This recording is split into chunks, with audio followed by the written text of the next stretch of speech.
Hi all, I'm just going to show you today how to use these style of pom-pom makers. These ones are actually Trimits, but you can get them in all sorts of different places, so there's lots of different brand names for them, but this is just one style of them. So all you need for this is your pom-pom maker, some yarn and some scissors, so it's really simple. I'm going to make it on the bigger one so you can see easier, but as you see they do come in different sizes. Now this does open up, but you want to leave it closed. That gap there is for you to cut the pom-pom at the end, so make sure it's fully closed and ready for you to use. And what we're going to do is we're going to have two pieces of yarn coming down here. This is what we're going to use to tie later, so you want to make sure you leave enough. So leave a good end, take this end thing, and also have a good amount on the other end because you're going to need it to tie. And then create a second one of them. So you got the two of them. You want to place them down and just, there's little notches here. Just pop them in the notches along like that. Some people weave under, but there's no need to. As long as it's on the notch, that's all that matters. Let's come out slightly so you can see. Oh, that is as far as it goes out. Okay, and then all we're going to do is wrap it like you do a normal pom-pom maker.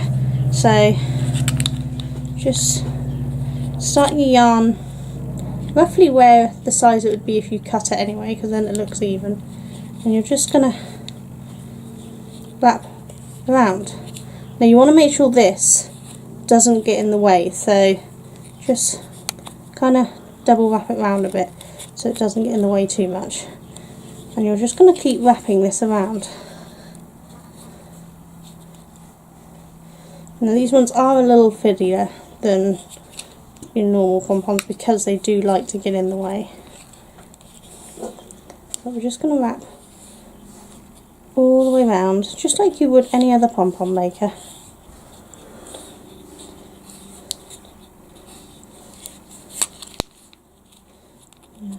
Around.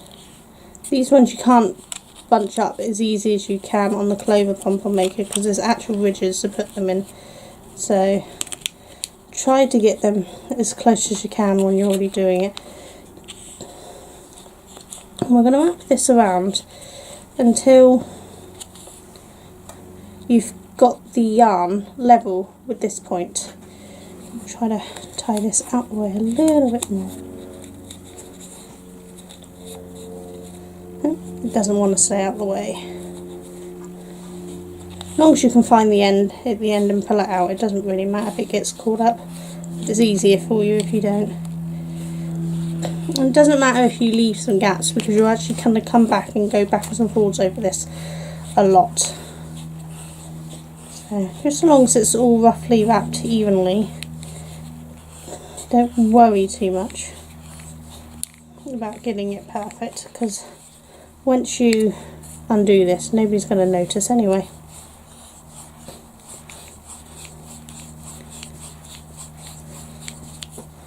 I'm just going to wrap around and pull that out every so often. So round to the ends obviously gets a bit tricky. You want to make sure you go up to the end as much as possible, but you don't want to accidentally go over the edge. Stick to as close to the edge you can get that it won't come off, okay?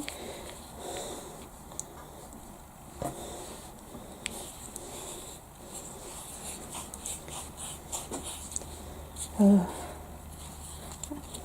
can tell I don't actually like this style of pom-pom maker because this bit gets on my nerves, but there's not much we can do about that for now.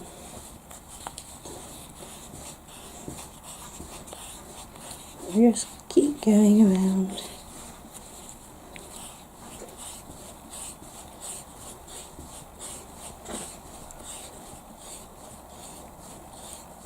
I'm just going to speed through this bit and I'll come back when we've got this all wrapped up, okay?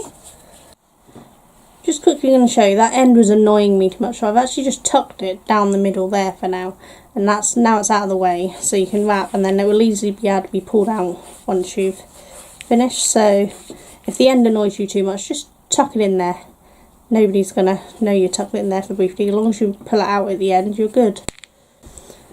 Okay, so as you can see, we've full up and taken this all the way along to the edge. I've actually taken it slightly over, because just slightly low, because I really like a nice full pom-pom. So just kind of weave it in, but as you can see it starts popping off, so don't go too far over. So once you've got that, you just want to snip the yarn again at roughly the place where it would be when you're snipping along. So just snip it there and hold it in place, and then take your end, so unpop that one and unpop that one. Give it a little tug so that it's more round to the middle there, and then we're just going to tie both strands around. And you want to pull this as tight as you possibly can, which is why it's better to use 2 strands, because it's stronger that way. So pull it as tight as you can, hold it down and knot it in place, so it's tight as it can possibly go. That's now secure and it's not going anywhere. So if you see, we've got this gap here, this is where we're going to put the scissors. So we're just going to go in and snip all the way along. Get the last one so they're all done, and then you can literally just take that, pop it off of there, give it a shake, and there's your pom-pom. Now you could trim that down if you want a less straggly one, but if you just do that, you've got entire straggly pom-pom. These ones I find make more stragglier ones. The clover pom-poms I use make much thicker ones, so these are great if you like the little loose straggly looking pom-poms. But it's not bad, and I think it's quite pretty, and it's really quick and simple to use. So hopefully that'll show you how to use this style of pom-pom maker. And you can see the size it comes out. It's not a bad size, is it? I mean, if you put that on my hand, that's a pretty good size. So I hope that is helpful. Any questions, pop them down in the comments below and I'll try to answer them for you. Take care.